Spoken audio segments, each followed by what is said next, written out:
Welcome back to Red Dead Productions. I'm Corey. On this part 2, we're going to talk about the Africa Twin versus the Benelli 502X. We just got back from about a 2.5 day, 850 mile ride where me and Jordan rode the same trails side by side, Africa Twin, Benelli, and we're going to go find Jordan. It's raining out, but we don't care. He's built a campfire someplace, and we're going to go find him, and we're going to tell you our opinions of how did the Benelli hold up against the Africa Twin on the freeway, off-road, on backcountry roads, on ORV trails. How did it do? Stick around and find out.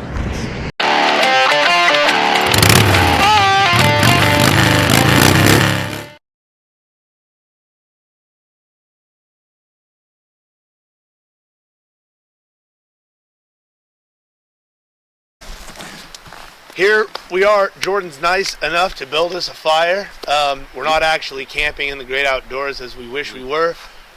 But let's talk about the nearly 850 mile trip that we took last weekend.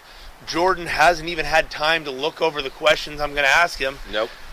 And this is going to be a comparison of the Benelli and the 502X, just like the Africa Twin and the 502X, just like we talked after that long ride. So we're trying at the utmost to be completely unbiased here, because we want to give you guys the reason we're doing this long-term test is because riding motorcycles is fun, but we want to be able to give you guys the most unbiased opinion about these two bikes as we possibly can. So, Jordan, you rode next to me the whole time. Yep. You never rode the Benelli. No, I didn't actually. Which is odd. We were putting in miles. Now, it was a lot of time. I know the title says Benelli versus Africa Twin, but there's really a very important topic we need to talk about.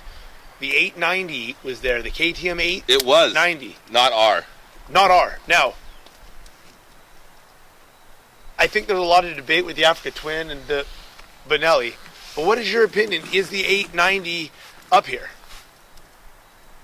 As far as a comparable bike. Just is it able to compare? Yeah. You know, I'm going to give props to Mr. Saida for even hanging in there for as long as he did. He didn't really... No, I'm just kidding. He actually cooked everyone dinner. The reality is I really want to knock it because I've rode the R version, the real one, and I'm not gonna lie to you. R stands for real. Right. Okay. I'm not gonna lie to you though, guys. I wouldn't have wanted to do that ride on that bike. I just wouldn't. And Chris did it, and he did it well. Now he also slept in his own bed the night before. Didn't ride in the horrible rain and all that, but the truth is the R. Sorry, man. When you talk about those 890s, I just really want to talk about the R. Yeah. R. The S, the L, the luxury, the short version, whatever it is. Oof. I hope it's not S. I hope so too. It's known as short. Yeah. I mean, the truth is there's every bit of KTM DNA in that bike. Obviously, it did phenomenally. Chris did phenomenally, and we really want to pitch him a bunch every of crap. Bit of that, and then literally bought and then cooked dinner when we could hardly haul our ass out of the bike. So off the bike. So the 890, we won't be talking about it a ton on the channel because we don't own one. But it is going to make our way in. Yep. Because we are going to talk about it because we are going to ride with the real one and the short one. But these two bikes, from what you saw. Let's talk about freeway speeds.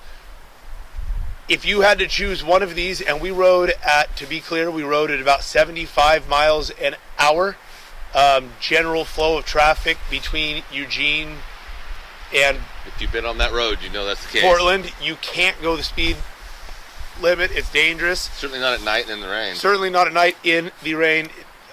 I rode for a long time that was dangerous. And anyways, so...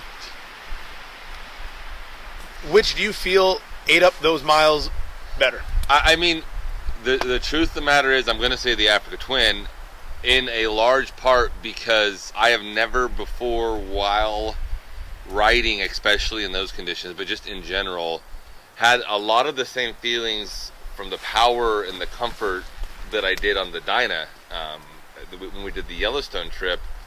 I had a lot of that same feeling, and then I had that magic cruise control button, and I just set that, and then if this hand was cold, I do this, and then when this hand was cold, I do this, and then it was awesome. I mean, I loved it. The seat, the new seat, concept seat, did a lot better than I would have thought, but I was honestly really impressed with it. All of that being said, from a wind protection standpoint, from an overall sitting in the bike and wanting to endure those kind of conditions, I wouldn't be shocked to hear that you were more comfortable. And just looking at the bike, you have a bit more wind protection, you have a bit better side deflectors, the wind really hits you on the chest even with that tall windscreen.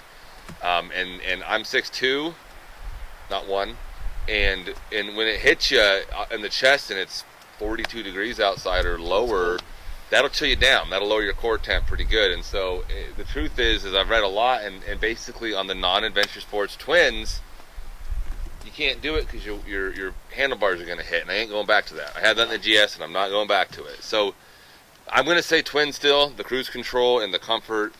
I think that you had a bit better wind protection, and I think that you're probably a bit more cocooned on the bike. So yes, you've hit almost every topic that I had wrote down. It is absolutely his RPMs. There's no replacement for displacement, period. 4,200 something. Yeah, so he's running 4,200 RPMs, and at 75 miles an hour, I'm running about 6,900 RPMs. That being said, I didn't feel any buzziness. It's funny, there is a little bit of buzziness that happens back down around 65 miles per hour, but it really resolves itself out as you climb higher into that RPMs. It kind of sings its song. But the higher your RPMs, the less comfortable the ride is, period. Yep. I'm sure you guys can come and say, this is wrong and that's wrong. Sure. From our experience, this is what we found. Mm-hmm. Cruise control, cruise control, cruise control, cruise control. I believe it's about $700 to get cruise control for this bike.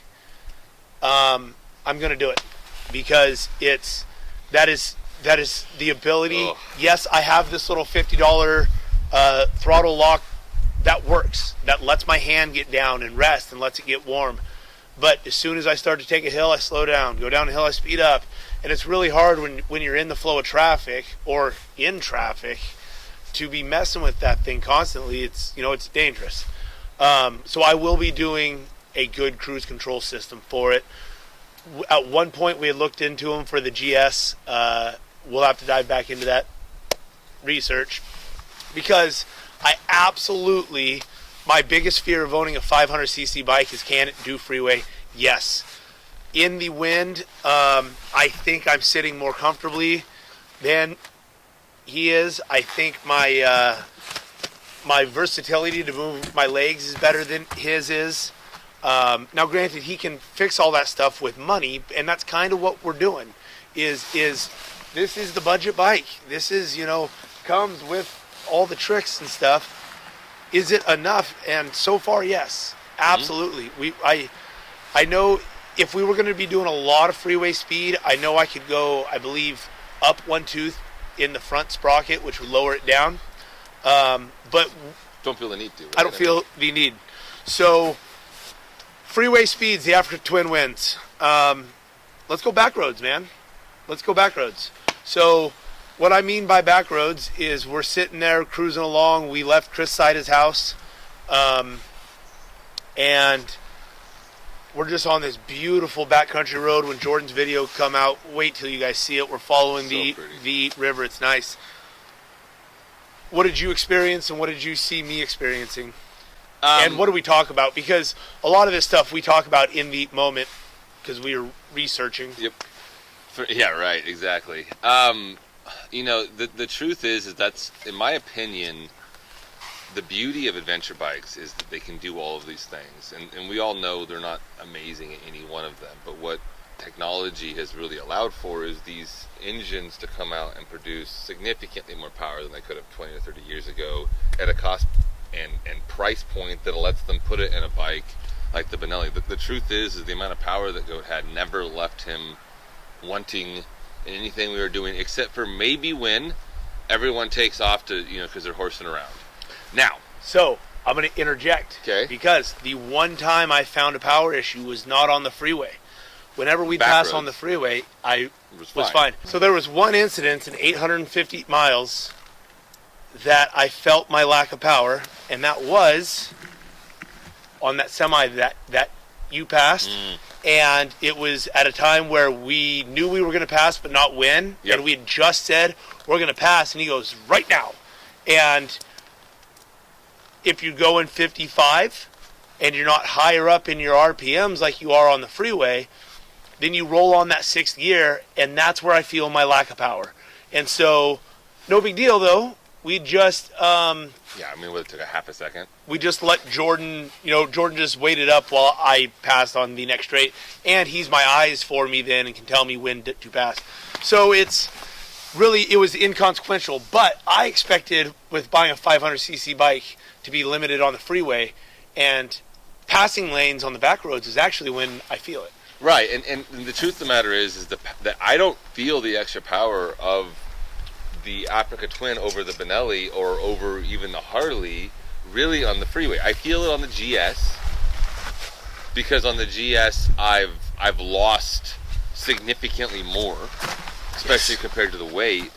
It's nice to be able to roll on the sixth gear and just go, but it's not that much different than the Harley or that much different than the Benelli. On the back roads, on paved back roads, it is harder to turn in than the 19-inch front on the GS and the Benelli, I'm sure, but it's not that much harder. It still feels like a fun to play with bike, and I honestly, with the quick shifter, I find myself laying it over and knowing because of the traction control and the wheelie control that if I want to rip it and see if I can get the back end to step out and hold that, I can. If I want to come out of it, bounce the front end up and wheelie out of it, I can, and not worry about bidding it because the bike's going to stop me.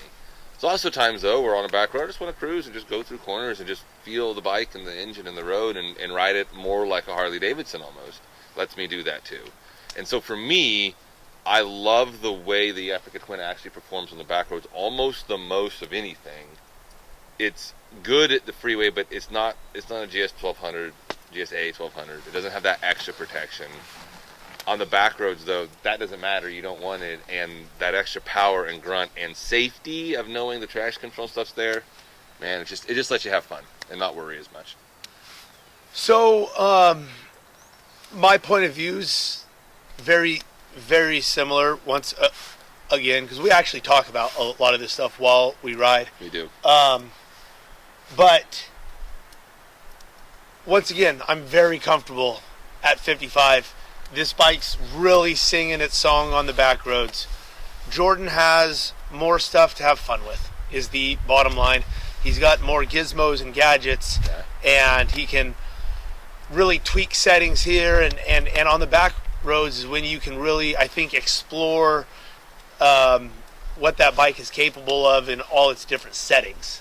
Where my setting is on or off, which I enjoy from a simplistic it's fun. There is Correct. something about that too, and then you get a more of an innate joy to some extent doing anything when you can kind of lord over like, well, I did it without nannies. Yes, it's pit talk, man, and that never goes away. Yes, we will always talk about the 100%. handicaps that Jordan needs to keep up It's with such a fun way of incorporating it. But it's the truth of the matter is having rode with and without it.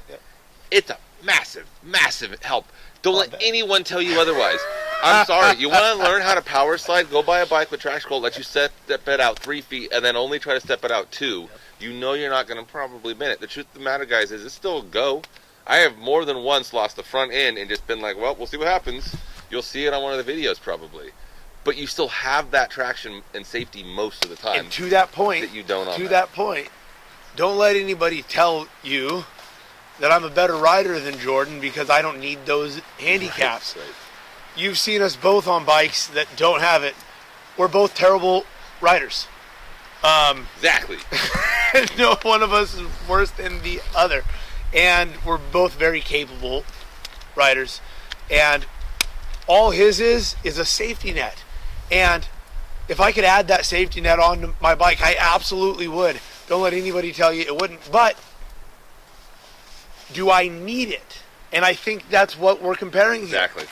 I think, and you know, we can continue this conversation with compare how we felt off-road, compare how we felt in the ORV park where I did make the highest mark on the mountain. Stupidly, wished I hadn't. And when I got up there, I was like, now how do I get 600 pounds of bike down? That's a fun thing to watch too. You guys, So, but the general theme is, do you need an Africa Twin to go out and enjoy the Pacific Northwest? Nope. You can watch us do it on the 310s. Yep. Then let's talk about comfort. I'm huge into comfort. The 310s were not comfortable. I think this is every bit, if not more comfortable than that. So the word need, no. But is it nice? And do I wish I had it? Absolutely. Don't let anybody tell you that they wouldn't. But what we're going to show you throughout this, the Africa Twin versus the 502X series, is that go out there with what you can afford to get out there on and have fun, because you can do it on whatever we get on. And my suspension never let me down. Nope. My lack of power never let me down. I didn't break my ass. Jordan didn't break the ass end of his bike, and we hit some stuff. Yeah, we hit at some speed. stuff. The only overwhelming failure that you and I spent a ton of money trying to fix And still didn't. and didn't fix Somehow. was we still trusted Chris Sida with navigation.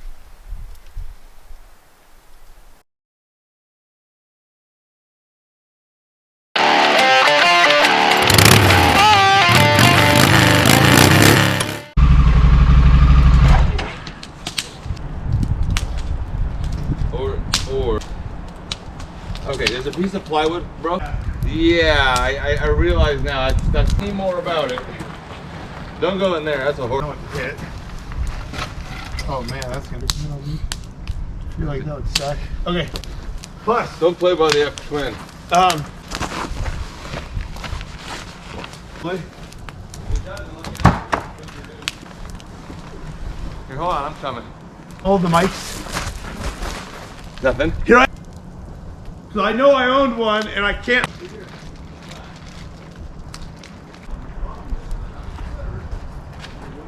I'm sitting here, The problem is. and you're sitting. Could we? You like how I took the top off? Do you have a go? How is it enough? I'd be concerned that it wouldn't sound good.